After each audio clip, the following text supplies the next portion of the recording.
members of the community. Good evening. Oh, I'm going to try that again. Good evening. All right, we are thrilled and delighted that you are here with us this evening. It is about 5:30 and it is time for us to get started. So I'm going to ask the members of the commission who are in attendance if you would make your way back to the front of the room, please. We respect and value your time, and we want to get as much accomplished as we possibly can.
Good evening. We're delighted that you're here. My name is Rich McClure. I'm one of the co-chairs of the Ferguson Commission, along with the Reverend Starsky Wilson, who you'll hear from in just a moment. We're going to move the beginning of the meeting right along here to say that we want to provide some time for folks to comment. I think we've had a sign-up sheet, and we'll do an agenda review here in just a moment. Our first meeting was at the Ferguson Community Center last week. We got great input. Some of which you'll see here, and we're going to ask you to comment on that input, but the entire audience had a chance to give us some sense of the prioritization of things that we should think about, and you'll hear from that input in just a moment. We're also here now in the Shaw Tower Grove Grand neighborhood because we wanted to come here. Both of these areas have been focus points. They've been areas where folks have been expressing concern, where they've been raising their voices, and so we wanted to be here so you at one of the first meetings of the commission should have the opportunity to be a part of this. And you'll hear how, in a couple of ways, you'll have a chance to be a part of this. So I want to say this. The Ferguson Commission, while that is our name, is a commission charged with having a region-wide focus. The tragic events in Ferguson have shown a bright light on some very serious and difficult issues that we need to deal with. And so for the entire region, we need to make sure we are serious about addressing positive change. And that's what this effort is about, and that's what we're all dedicated to, and we know that's what you're dedicated to. We're coming to areas where folks know that we know that they want to speak, and they want to listen, and they want to hear. It's not in our scope to speak or comment on any individual circumstance or any individual incident, but it is our scope to talk about all the issues that arise when these incidents and these tragic circumstances happen. And so that's what we're here to do. We're here to work on positive change. And so with that, I want to introduce my colleague, the Reverend Starsky Wilson. Starsky. Good evening. I join my thanks and gratitude with Rich's to all of you for being here on tonight. We are absolutely pleased at the communal support and outpouring for the sake of having this conversation about healing in our community, recognizing that reconciliation and healing requires truth, and we need space to speak those truths one to another, and that we have to come out of that conversation and engage in some constructive policy change and reform, and in some cases we must transform in order to build a better community for our children. And so I want to thank all of you for committing to be a part of that on tonight, and just give some context as Rich has. We'll have a couple of spaces for community conversation on tonight. I know that some folks got here really early and signed up to speak. We thank God for that. I thank you for doing that.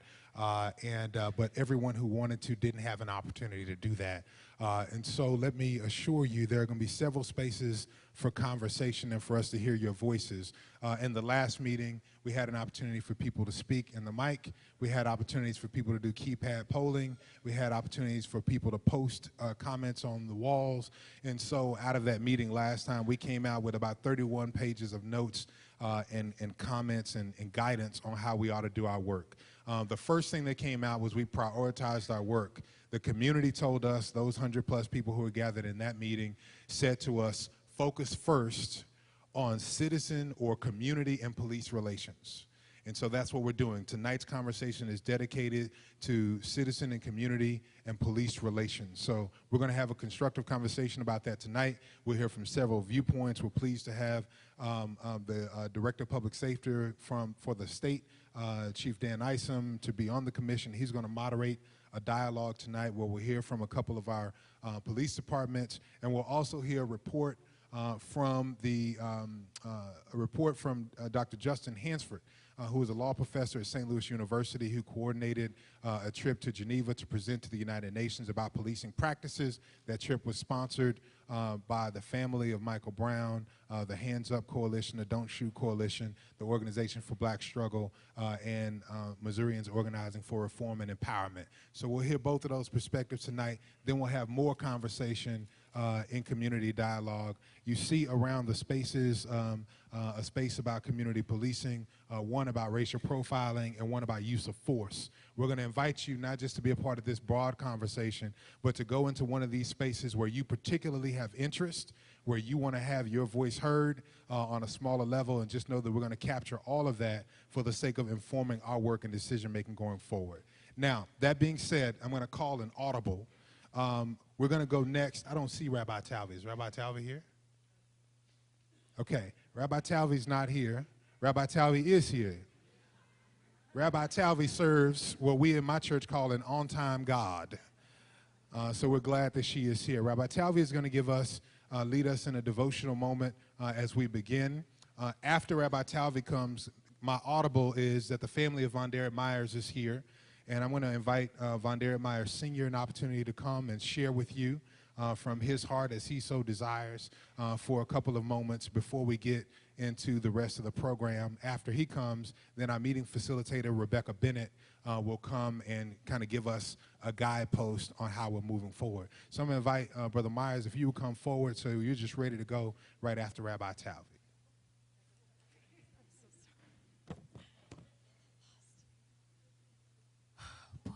This is awesome. Hey, Rasheen.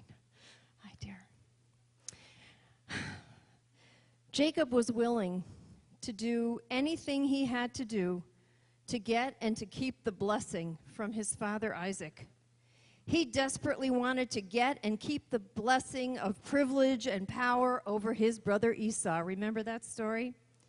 So when his father asked him his name, Jacob lied, and he twisted the truth for his own self-interest.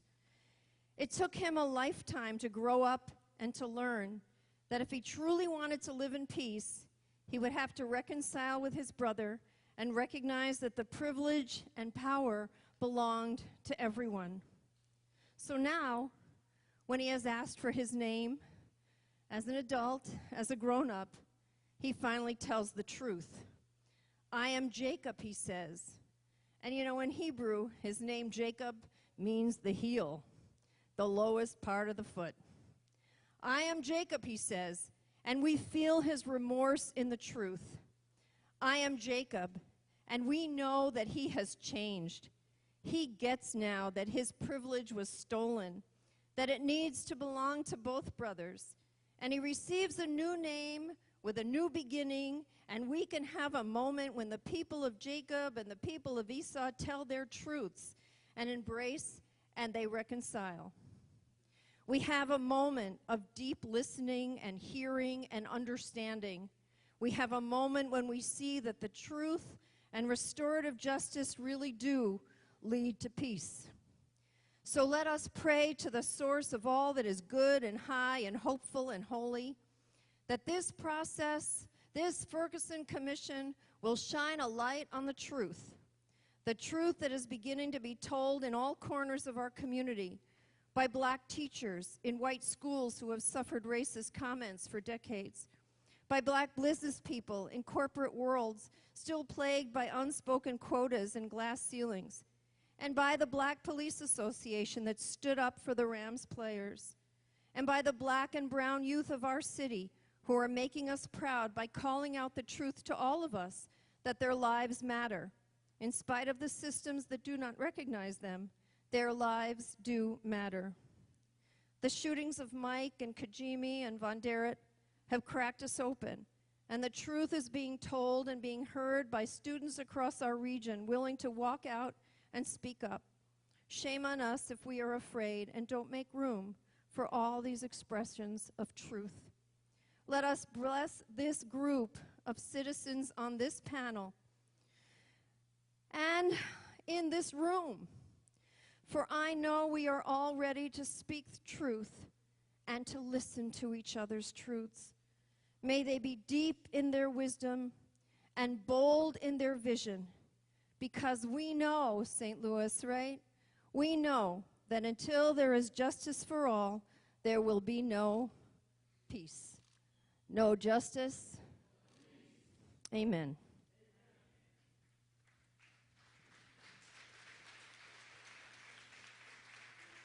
Brother Myers.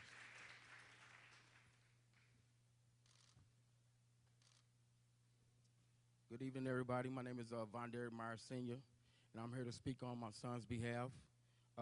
First of all, I want to get with the media how they're trying to incriminate my son and say that he's this type of animal, but no one really knows him. He was a good guy, and he was just a loving person, and I'm just looking for justice for my son. And also, I want to speak up on the media trying to incriminate my community. They're trying to say that this community, Shaw's community, is bad, but it's not. This is a great community. We have great people here. We have people that's been living in this neighborhood for years. And a lot of these people in this community know my son. They grew up with my son. Well, my son grew up with them, actually.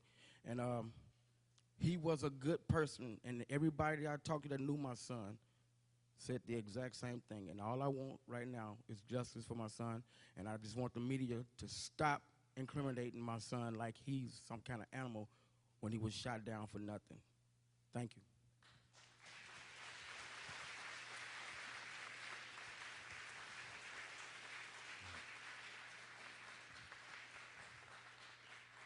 I want to thank Brother Myers for sharing from his heart. I want to thank Pastor Kilpatrick for being here. Thank Von Derrick's mother and family for being here for this, particularly when we know that there's a desire to hold vigil.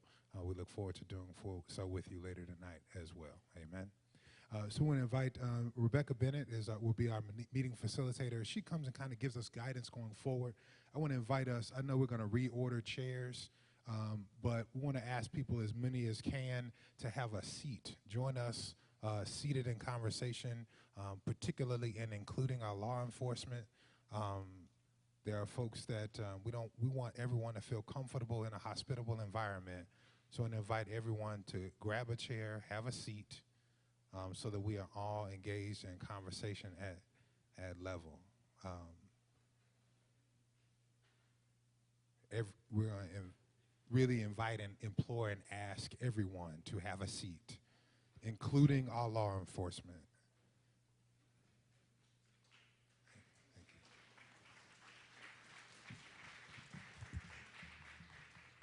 So once again, good evening, everybody. Most of you got agendas when you came in. Can you hear me? Okay, wonderful. Most of you got agendas when you came in, and it said that we would be doing a welcome and a review of some information, and then we would go into a public open mic. We're going to do that in about 5 minutes. We'll allow for about 15 minutes of that, and then we're going to move straight into our focus this evening. So we've got a discussion on community policing, racial profiling, excessive use of force, a number of things that are of interest to all of us in this room. We're going to be hearing from people. Our commissioners are going to be able to engage them. Following that, we're going to have about 45 minutes worth of conversation on 3 big issues. You'll see them around the room, so you'll be wondering why are there tables and chairs in other places. We'll be talking about community policing. We'll be talking about issues and improvements around use of force. We'll be talking about issues around racial profiling. So those are going to be the focal points for our discussions this evening. One of the first things I want to do, and I'll do it very quickly so we can open into public comment, because you recall from last Monday's meeting, for those of you who were there or who saw it on TV, it took us a little while to get to public comment, so we don't want you to wait that long. We are learning. But what we want to do is give you information back about what came out of that in terms of public comment and public input. So for the next 5 minutes, I'm going to move very quickly through that. At Monday's meeting, we asked the public to talk to us in sort of 4 buckets. One was about community priorities and demographic information. Tell us a little bit about yourself. The other was about where we should focus first and what areas of disparity, because the executive order for the commission identifies a number of areas, about 9 different areas. We asked for the community to share us their hopes for the commission and the hopes for the commission's work. And we asked for the community to tell us what they were concerned about, what they thought we may get wrong or not do in the way that needed to be done. So those were 4 buckets of information. Just a really quick look at who was in that first meeting. From our keypad polling, most of the people, almost half, were from St. Louis County. About a third were from St. Louis City in terms of where they worked. In terms of where they lived, 7 out of 10 of those who participated on Monday were residents of St. Louis County, and about 2 out of 10 were from St. Louis City. We were almost evenly divided in terms of gender, so men and women were almost equally represented. 5 out of 10, or half, were African American, and about 40% or so were European American. And we were almost evenly divided along age. We had every age group evenly divided, with the exception of those who were 21 and under. But every other group between 15 and 20%. So it was a good mix of people who were there. We asked them about the number 1 issue. What should we focus on first? And overwhelmingly, 7 out of 10 said we should focus on citizen law enforcement interactions and relations. So tonight's meeting is dedicated to citizen law enforcement interactions and relations. The other areas of interest, sort of evenly split, were about municipal court system and municipal government organization. Those things must be addressed, so we don't get a pass on them. But the first thing from what we heard was citizen law enforcement. We also asked the community to take a look at 9 different areas of disparity and to tell us what are your top 3 that the commission needs to be focused on as it moves and does its work. And the top 3 that we heard were education, disparities in education, disparities in economic opportunity, and race and ethnic relations. That those were the places where the commission needed to be focused immediately. So based upon that, we then asked people in each one of those areas, tell us the issues, right? So we move from topics. Tell us now the issues in each one of those 3 areas that the commission really should pay attention to. And here's what we heard. The things that are highlighted orange are the things that were number 1. So for education, we heard school funding was the number 1 issue of concern, followed by academic achievement, teachers and school administration, and how the teachers and school administrators interface with our children. We heard about higher education access and the difficulty accessing and being able to afford it, and we heard about parental involvement. Those were the top issues that rose in education. In economic opportunity, we heard employment was the number 1 issue. So job creation, job access, job training, employment of all of our citizens. We also heard the second most important issue that came up was rebuilding Ferguson, because of the fear about the economic costs and totals to Ferguson. We heard about banking and access to money, how difficult it is to have that, and we also heard about housing. From racial and ethnic relations, the top issues were communication and interracial interactions, followed closely by racial divisions and discrimination as needing to be the focus for the commission, African Americans' lack of political power, economic justice, and housing segregation, both by race and by class, were the issues that came up.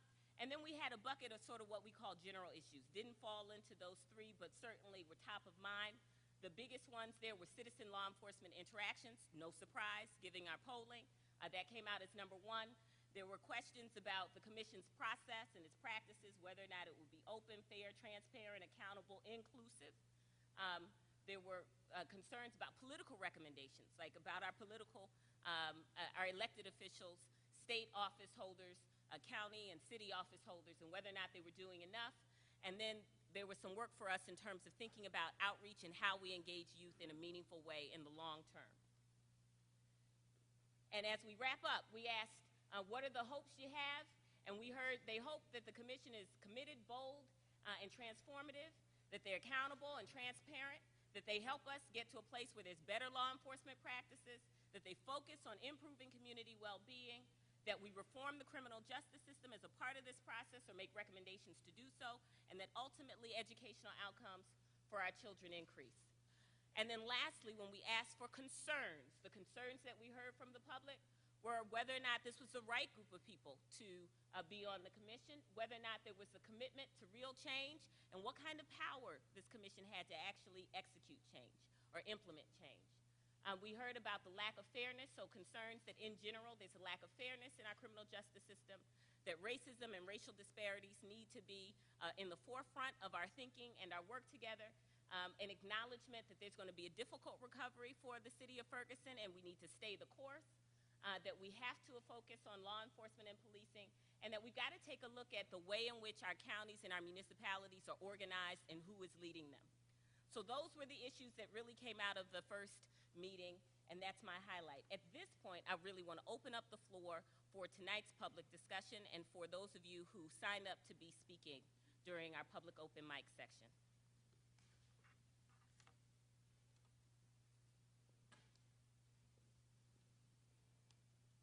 Thank you, Rebecca. Good evening, everyone. My name is Lorna Godwin, and I have the task of being the mean one out of everyone in here this evening, because I am the timer for each of you to speak. You saw when you signed up that there was a registration to speak, speaker sign up. We have speakers listed. I'm going to call your name. You have 2 minutes to speak. Please, when you first come up, state your first and your last name. I have a timer right here for 2 minutes, and when your time is up, I will tell you that your time is up, but you'll also be able to see that your time is almost up. So I'm going to say the order right now, and if you did not sign up, don't worry, we are breaking out into these groups, and you will be able to express your issues and concerns in those small groups as well. So the first names I'm going to call out in the order of which they were signed up is Bill Monroe, Gerald Christmas. Is Gerald Christmas here? I just want to make sure. Okay, thank you. David Jackson. Richard Budhop. Thank you. Diana Olaskovich. Diana. Norma Rhodes. And Jeanette Smith. Okay, you heard the order, so Mr. Monroe, we'll start with you. And if you could come up here to this mic.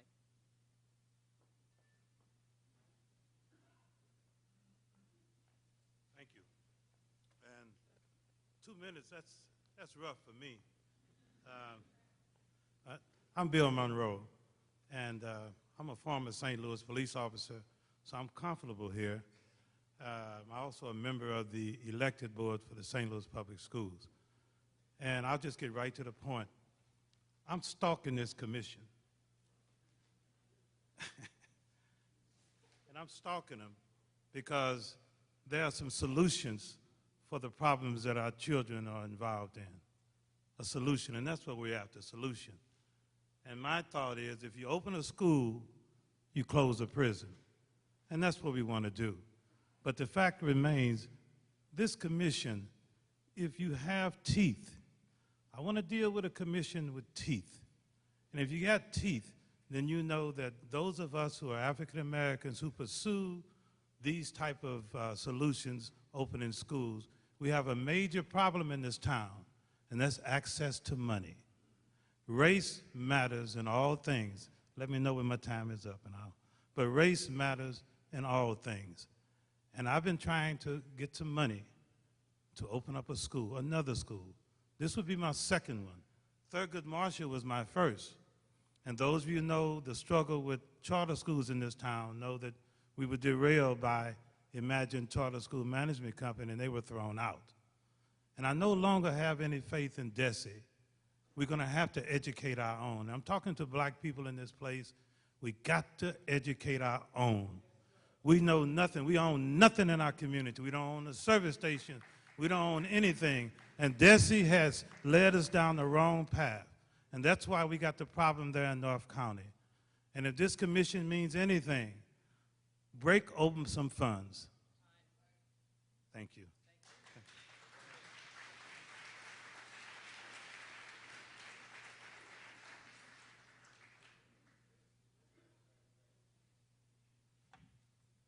Good evening to the commission.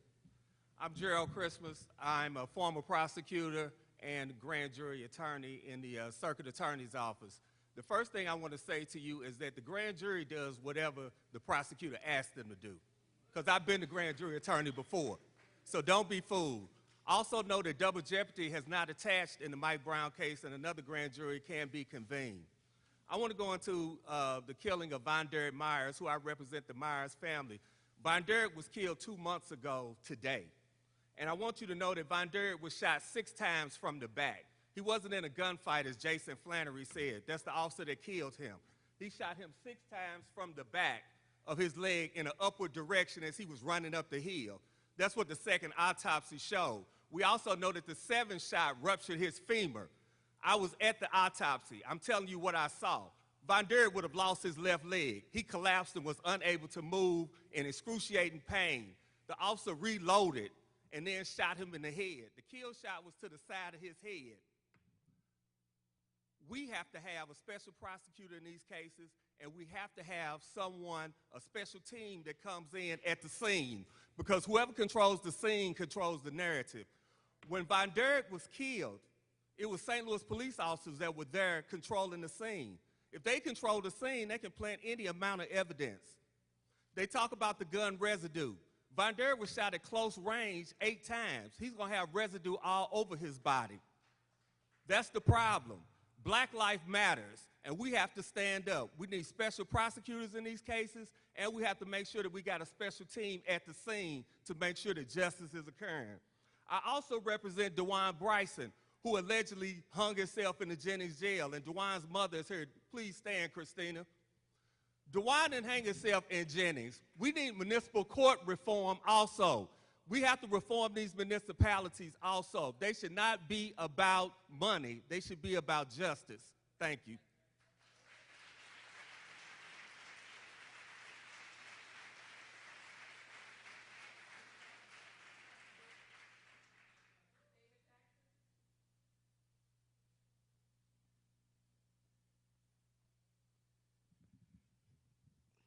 Wow, that 2 minutes is kind of tough, especially on such an important topic as we're discussing. To the commission, I would like to challenge this commission and also task you to call together for interview those organizations throughout the city of St. Louis and county who purportedly represent St. Louis and St. Louis County. Those organizations, such as most of you are part of, Focus St. Louis, Civic Progress, the Urban League of St. Louis, Better Together. There is the East-West Gateway Coordinating Council. All these organizations that have been together for years have never addressed race in the city of St. Louis. Never. And what disturbs me is I've been a resident of St. Louis for 50 years. I'm currently 57 years of age, and I am so disturbed that none of those organizations have came up publicly and talked about race in the city of St. Louis. I want to commission this commission as a resident of this city to please talk with those organizations, bring them together as a whole, and find out why they haven't discussed race in this region. Unless you have a sincere dialogue about race in this community. And I must say, and it is still gospel, that St. Louis is the most segregated state in the United States. And there's a reason for that. And so let's look at those organizations who were in the place to start this dialogue years ago. You shouldn't be sitting here. This is something we should have discussed many, many years ago. Time is and up. so I'm tasking this commission to do just that. Thank you. Thank you.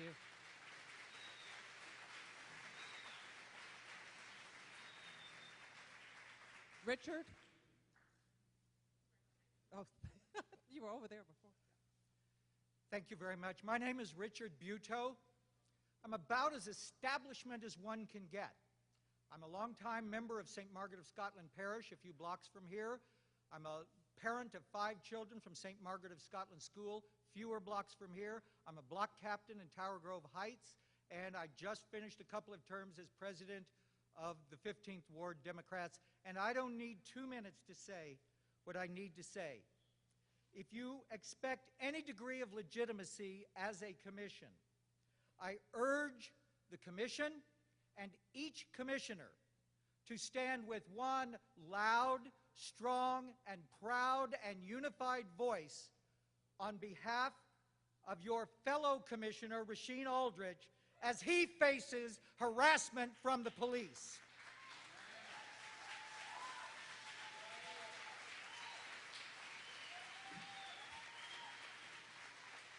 Mr. Aldridge was chosen by the governor of this state not because he is a meek voice of the status quo.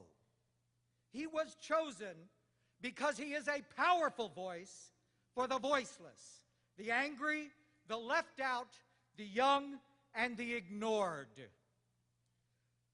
I ask you to reach out to the governor, to the press, and the powers in the city to stand up for him and not sit down until he is treated with the respect he deserves.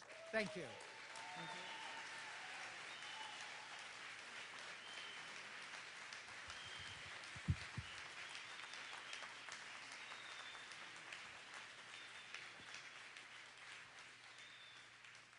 So I don't want to take from her 2 minutes, but I do want to say thank you very much.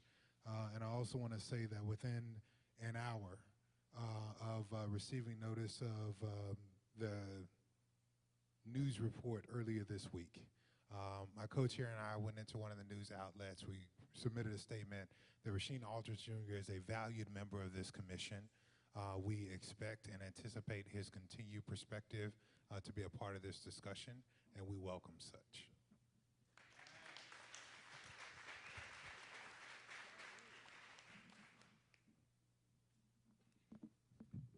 My name is Diana Oleskovich.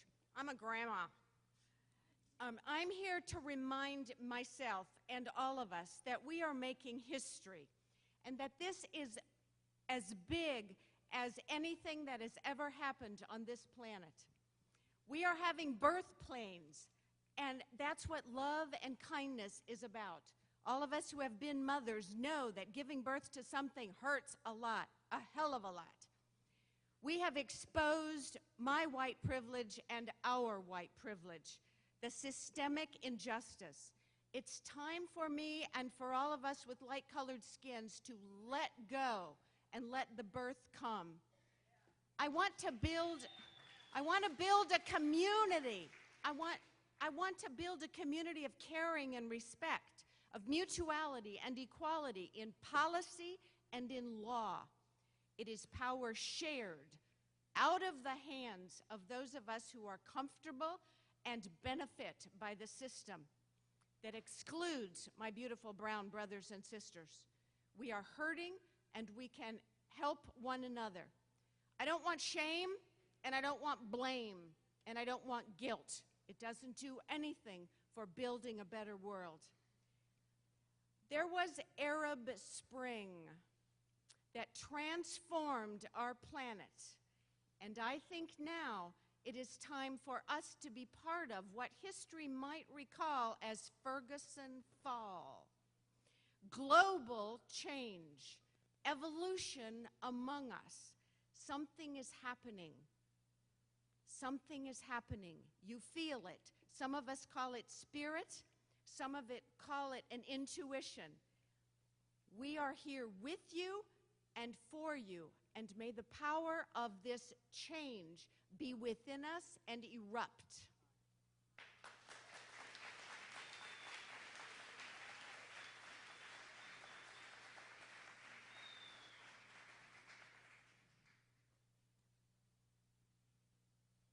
Hello, another grandmother. My name is Norma Rhodes. When I had my daughter 40-some years ago, I prayed for the first time a prayer was answered. I prayed that I would not have a boy child. But when my daughter became pregnant, I forgot to pray. I now have a 17-year-old grandson. He lives in Florida. It could be anywhere in this country. He would still be under the same halo of horror, really. But my questions are kind of geared towards the police. I have nothing against the police, never had a negative encounter. But what I wonder is, what efforts are made in the police department to weed out those few officers who have the attitude and psychological issues that are causing all of this problem and chaos in our communities everywhere? In most police departments, it's usually only one or two that are the real problem, but I never hear anything being done about getting rid of them. When there's a shooting, they are suspended with pay. Why with pay? Why can't they be suspended without pay, and then if they're found innocent, then the pay is reinstated after the review? That's it. Thank you.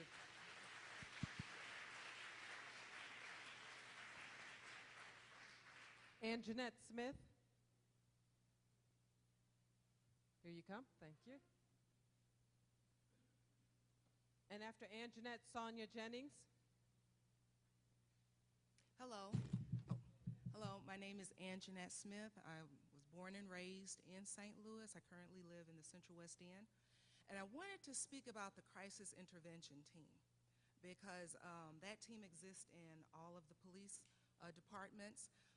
They're trained to de-escalate tense situations, and that team is a resource for families who may have a loved one in the midst of a psychosis, which could be an unpredictable situation, but those police officers are trained to bring peace and to evaluate the situation to protect the person, again, who is in a very agitated state, a very unpredictable state. And I'm surprised that that team hasn't gotten much spotlight during this time. And I'd like to hear more about the team, and also to focus on their training as a way of training the officers to show compassion, more understanding, as well as to assess the situation for the benefit of the family and for the, again, for the person who may be in an agitated state. This is a slightly different situation, but again, that training to be explained and showcased. So thank you. Thank you.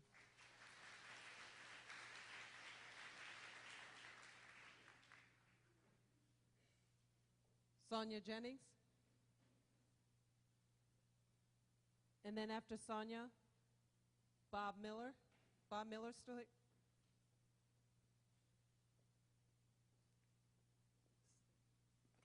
My name is Sonia Jennings. I am a resident of St. Louis City. I live in the Central West End in the area of Del Mar and de Bolivar.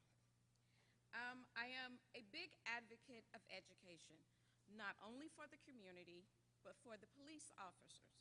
My question to you is, in the police academy, they go through rigorous training, yes? But why is it that only in the higher levels in your police force, post-secondary and continuous training is enforced? In British Columbia, the police officers have to have a bachelor's degree. There's absolutely nothing wrong with that. Thank you. Thank you.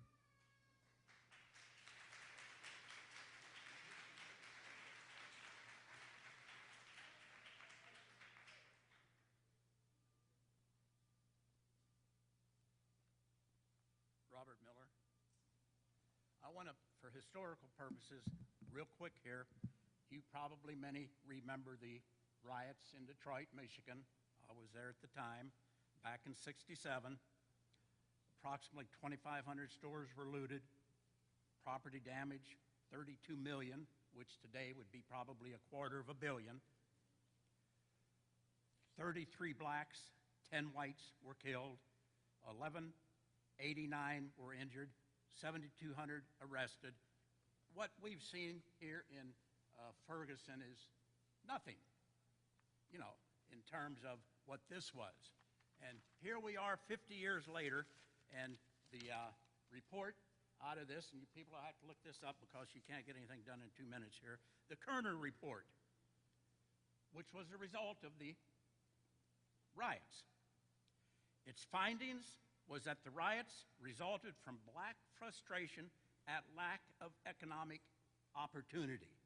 What else is new? Martin Luther King Jr.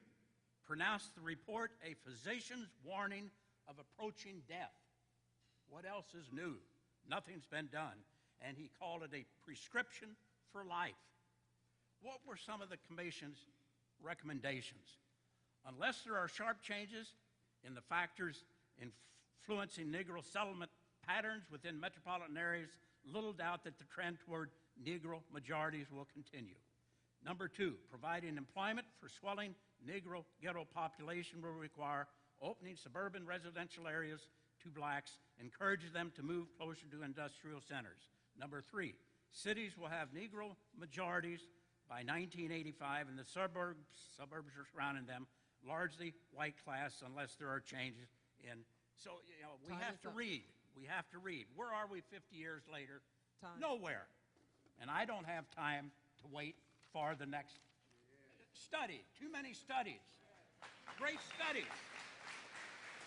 I won't be here. I need time to explain. I'm an educator. Have been for years. Here, read this here. Mapping decline. Moving the black start, the white flight. Okay, thank you, Mr. Miller. Your time is up. But you will be here for a while, and people could come and talk to you. And now? Right.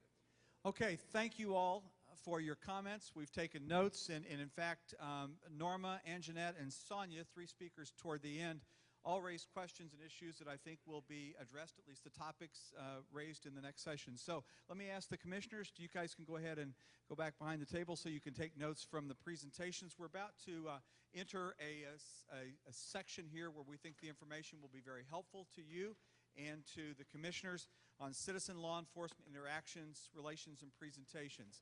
And I have to say this while Director Isom is coming to the podium. We are incredibly fortunate to have a wide array of very diverse views on the commission. We have folks who are here to represent voices that have been raised, and Rasheen, that Starsky and I issued a statement of support within an hour of the news report, is one of those voices.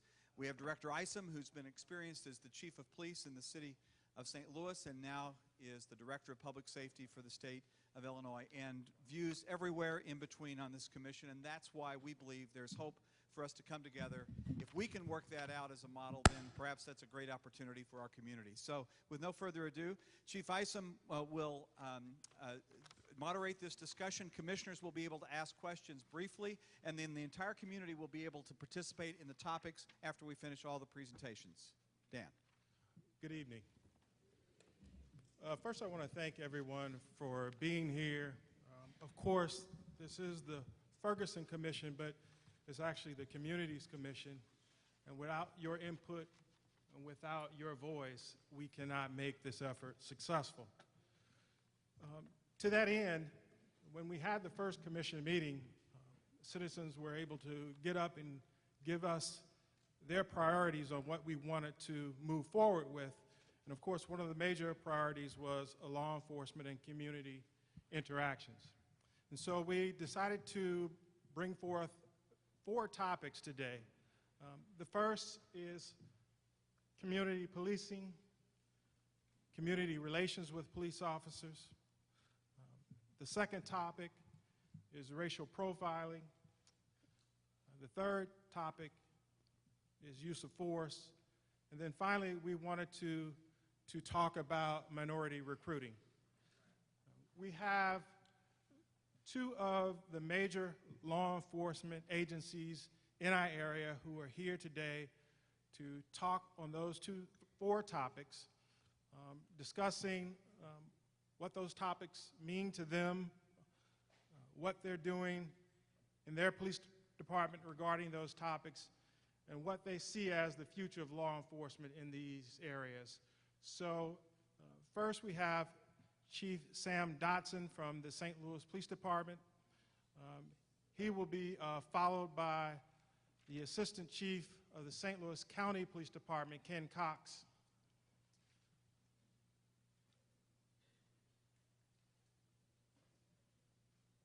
And then finally, we'll come back with a discussion on the role of the Director of Public Safety and the Post Commission in terms of training and licensing of police officers. Chief Dotson, thank you. Thank you, Chief Isom. And I want to agree with one of the speakers that started, and I've said it many times. What started in Ferguson in August is writing a narrative. And the Ferguson Commission has the opportunity to finish that narrative. And I think that we're all here, including law enforcement, because we want that narrative to be a positive one that moves our region forward. And so I'm going to give you some thoughts that I have about law enforcement, not just in the city of St. Louis, but on a more regional perspective about what's going on in our community. The city of St. Louis is about 62 square miles and 318,000 people, of almost 2 million people in the region, and we have less than half of the law enforcement officers in the city. It's a big number, but it's just a fragment of it. So I wanted to give you my thoughts as the Chief of Police in the city of St. Louis and as a member of the law enforcement community as a greater whole. So I always have to acknowledge that law enforcement officers do good work. The vast majority of police officers get into the profession like I did, because I call it the noble cause, that I believe that we do the right thing for the right people at the right times. But there are individuals, and they are few in numbers, that actually taint the pool for all of us. And so when I say do the right things for the right people at the right times, officers save lives, they prevent injuries, they protect property, and in most cases, they do more good than they do harm. Like any profession, there are a small number of bad people that are a big part of the problem. And to answer the question that was asked earlier, from the young lady that asked about what happens to police officers that don't do the right thing, I can speak about my department. That in the 2 years that I've been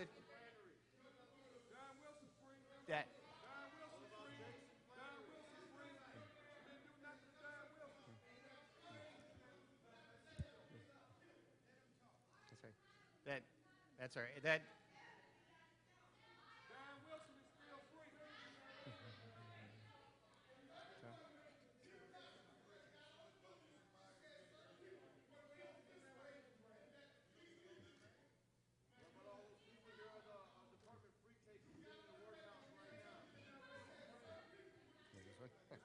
That's all right. If we could, So it's Chief Dotson. Thank you. If we could, If we could have 1 second, I want to ask Chief Dotson. For the sake of the movement of the presentation, I want to ask Chief. I'm going to ask him. I'm going to ask him to do this. I'm going to ask you to do this, Chief. I appreciate your perspective. We have asked for a presentation on 4 topics and the practices and policies in the department on 4 topics. Right, and community policing, I'm going to get to those. racial profiling. I want us to be able to finish the meeting, and quite frankly, if you don't get there quickly, I don't think we will. Well, but I think that's so the community part. You policing, have to have context. racial so if we're profiling. not going to talk about context. So I think what if, that's,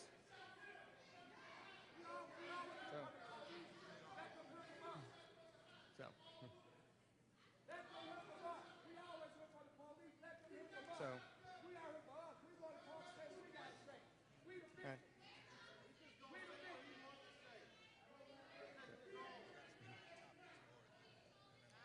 So it's difficult to have a conversation when one side yells and doesn't let the other have a voice. So, that's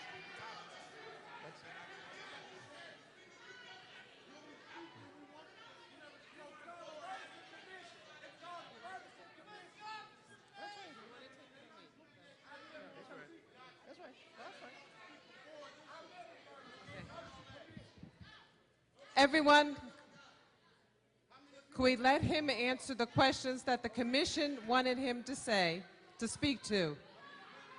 And then we can continue. The commission asked him to speak, the chief to speak, to answer these 4 questions, and let him speak. So, as I was moving through this, to answer the question that was brought up about what happens to law enforcement officers when they violate the rules, I can speak about the time that since I've been chief, there have been 17 police officers that were fired or resigned under charges. There are 4 more pending. So if we want,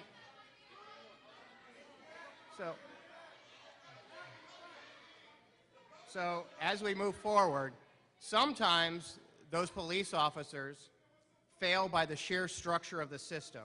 And by that I mean, and I think it gets to one of the points that was brought up, municipalities that cannot and should not operate police departments because they exist solely on the generation of revenues and fees and taxes from the people that they are supposed to serve most. So by their very core mission, they victimize those who they are designed to protect. So when we talk about law enforcement, there is common ground between law enforcement and what the movement is talking about. And I think that's important for us to have the conversation that we do see things, many things, similarly, and we are working towards those. And I think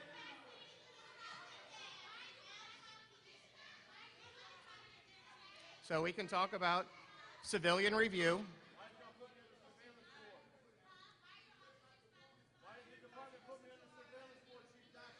So we can talk about civilian review, which is a bill that the mayor has moved forward. We can talk about cameras. We can talk about implicit bias training, better racial profiling training, use of force, de-escalation training, and better services to underserved communities.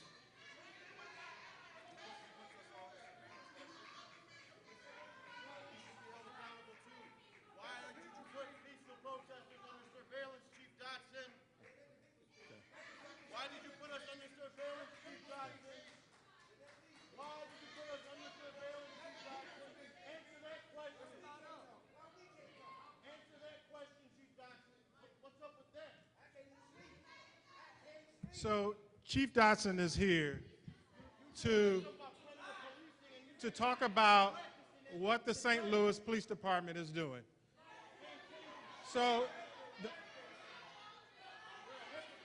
the only way we can get to a place where we can improve is to hear what they're doing. Okay?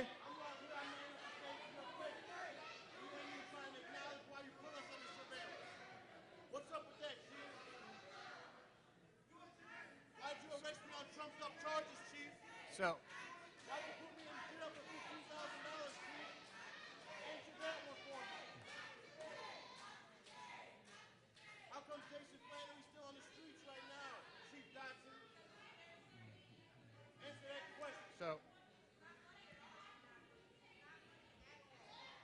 So in this conversation, there are multiple people, multiple constituencies that want change. Those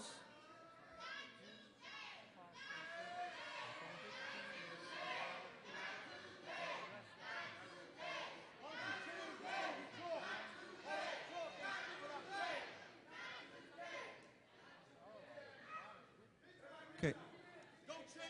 Respectfully, we would ask that you let the chief finish. He's trying to address the questions that we posed to him. Please let him finish addressing the questions we posed to him. We're not going to be able to have the dialogue in the groups where you can participate unless we let him finish addressing the questions. Then we're going to break. Then we will break into small groups. You'll have the opportunity to talk about every one of these issues. So please. Chief. Hey. Excuse me.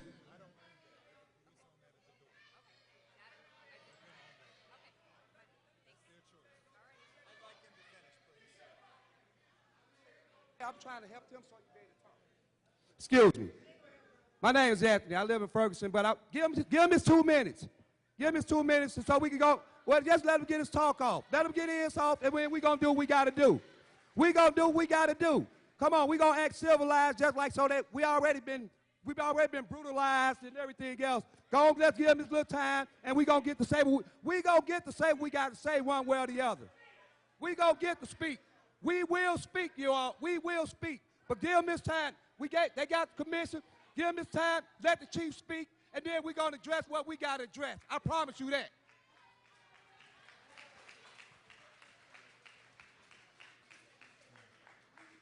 So, for the sake, I will move through these. I will.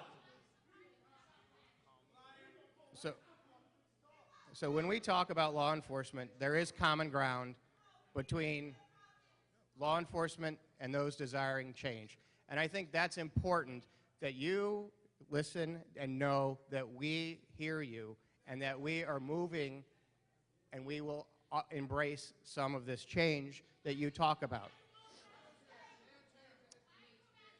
In all the conversations, there are multiple constituencies of those who want change.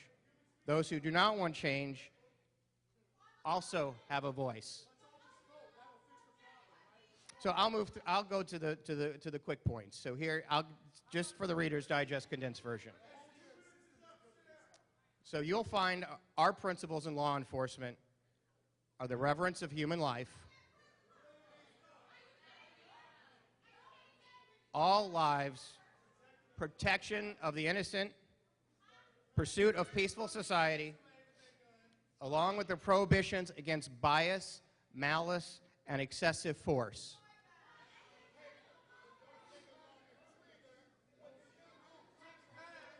Law enforcement realizes, and we know, that we receive our empowerment from you, from the community, and we must never lose sight of that. We in law enforcement, along with society, can move to improve trust between the African American community